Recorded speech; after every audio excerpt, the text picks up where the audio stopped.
بسم اللہ الرحمن الرحیم۔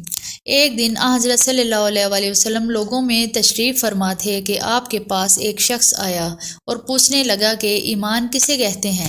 آپ صلی اللہ علیہ وسلم نے فرمایا کہ ایمان یہ ہے کہ تم اللہ پاک کے وجود اور اس کی وحدانیت پر ایمان لاؤ، اور اس کے فرشتوں کے وجود پر، اور اس اللہ کی ملاقات کے برحق ہونے پر، اور اس کے رسولوں کے برحق ہونے پر، اور مرنے کے بعد دوبارہ اٹھنے پر ایمان لاؤ۔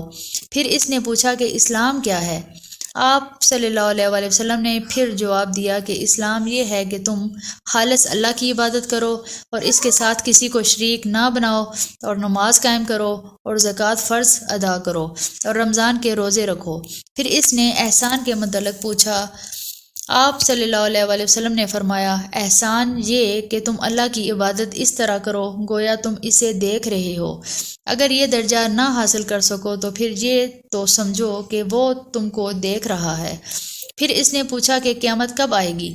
آپ صلی اللہ علیہ وسلم نے فرمایا کہ اس کے بارے میں جواب دینے والا پوچھنے والے سے کچھ زیادہ نہیں جانتا، البتہ میں تمہیں اس کی نشانیاں بتلا سکتا ہوں۔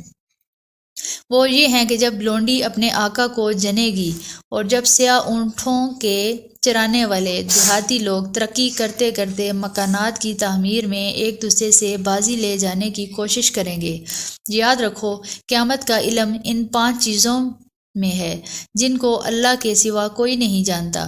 پھر آپ صلی اللہ علیہ وسلم نے یہ آیت پڑھی کہ اللہ ہی کو قیامت کا علم ہے کہ وہ کب ہوگی، آخر آیت تک۔ پھر وہ پوچھنے والا پیٹھ پھیر کر جانے لگا۔ آپ نے فرمایا کہ اسے واپس بلا کر لاؤ۔ لوگ دوڑ پڑے مگر وہ کہیں نظر نہیں آیا۔ آپ صلی اللہ علیہ وسلم نے فرمایا کہ وہ جبرائیل علیہ السلام تھے جو لوگوں کو ان کا دین سکھانے آئے تھے۔ امام ابو عبداللہ بخاری فرماتے ہیں کہ حضرت صلی اللہ علیہ وسلم نے ان تمام باتوں کو ایمان ہی قرار دیا ہے۔ دعا: یا رب العالمین، ہمیں اور تمام دیکھنے اور سننے والوں کو اس حدیث نبوی صلی اللہ علیہ وسلم کو سمجھنے کی، اس پر عمل کرنے کی اور باقی تمام انسانیت تک پہنچانے کی توفیق عطا فرما۔ سبحان ربک رب العزت عما یصفون وسلام علی المرسلین والحمد للہ رب العالمین، آمین۔